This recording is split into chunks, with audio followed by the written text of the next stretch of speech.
Hello and welcome to the Calmcast, a time to feel calm and think clearly. I'm Claire Downham, the Queen of Calm, a transformational life coach. I was a burnt out head teacher who finally made the journey to calm after years of trying, and I want to prevent you from having to do the same. The Calmcast is a series of short explorations, gently guiding you back to your natural state, which is calm and clarity. Just listen like you would listen to music, with an open mind and curiosity. There's nothing else to do. Now let's relax into today's episode. So today I am talking about lightly held goals. I'm going to start with a little bit of a reflection really on how goals used to be in my life. Before I came across the understanding that I share with you in these sessions, I had been caught in a bit of a storm with goals really. I had been working with a business coach and we'd been working on plans for 1, 2 and 3 years ahead, and then kind of breaking that down into these 12-week year plans. And you may have come across that way of planning, where you take a 12-week block of time and you give yourself 2 or 3 goals for each 12-week block, and then you kind of break it down week by week and say what you're going to do each week, and the aim being that you're going to end up somewhere by the end of that period. Now, my experience of that was procrastination is the truth. I remember feeling a huge resistance to the whole thing, but thinking it was what I was supposed to be doing because I'm a business owner and business owners have goals and plans and things to do and have kind of things to follow. So I would, well, first of all, it would take me ages and ages to write the damn thing. I'd be kind of in week 1 or 2 of the 12 weeks before the thing was actually finished. So I'd already be behind because I've done week 1's task and week 2's tasks.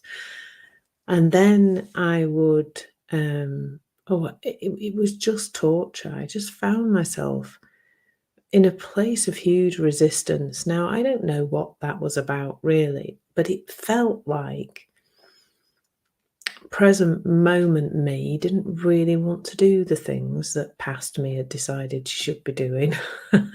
And so there was a huge amount of resistance. Now, when I came across this understanding, I just went, throw the whole thing out. I'm not going to have any kind of goals. I'm just going to turn up and be present and work with what comes up in the moment. And I do that a lot, to be honest. However, I've decided to play in the space of having goals. So I've been a lovely thing called the Entrepreneurs Play Circle with a lovely, I call her a friend of mine now, Stephanie Benedetto, and it came up in one of her sessions to talk about. We were talking about goals and maybe saying that a goal can be something that is held much more lightly. So when I had my 12-week plan, I was like grasping onto the goal, grasping onto the things I had to do to get there. And it felt extremely like, well, I've got to do this, this, and this. And that's the only way I can go because I've decided, I've written it down. So it must be right. And then I would resist that and it'd be all icky and horrible. So my little goal that I'm playing with at the moment is to walk 10,000 steps a day, because that seems to be a thing to do, doesn't it? Now, I am kind of, well, I'm already smiling because I'm holding it lightly. First of all, because, well, who made that up? Who said we had to do 10,000 steps a day? I don't know. But then I'm having this kind of interesting exploration with it, because what I've noticed is that if I walk relatively slowly and therefore with quite small steps, I can get 10,000 steps done in about 5 miles, or maybe even a little bit less distance-wise.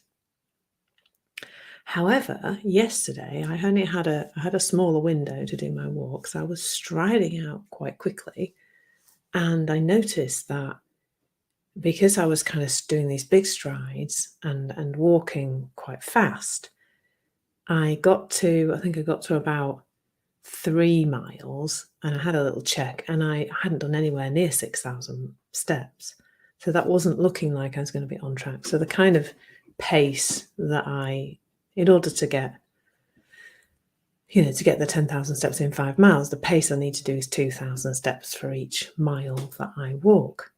And then, of course, there's the time factor. So when I'm walking faster, well, I'm probably walk a bit further to do the 10,000 steps, but I'm probably going to do it faster than I do the 5 miles. So what's been really fun about this is to see that, it kind of doesn't really matter. I'm getting out in the fresh air, I'm getting a walk, and it's okay.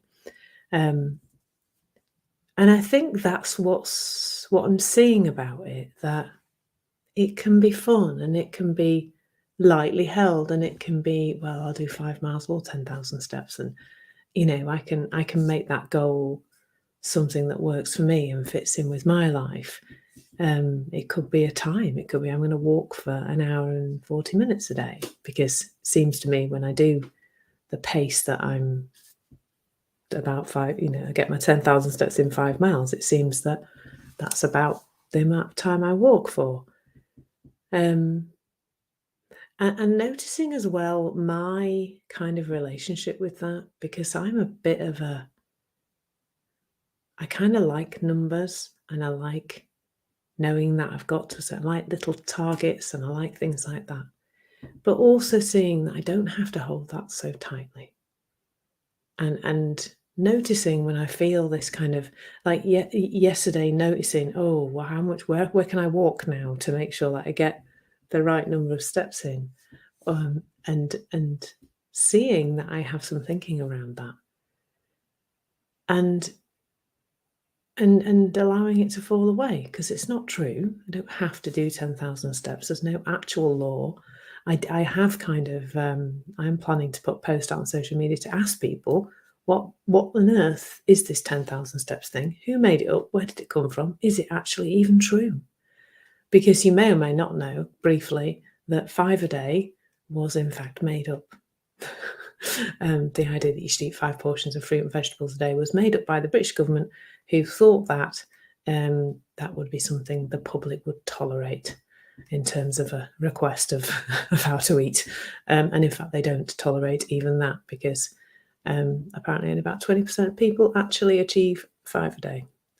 So I'm one of them.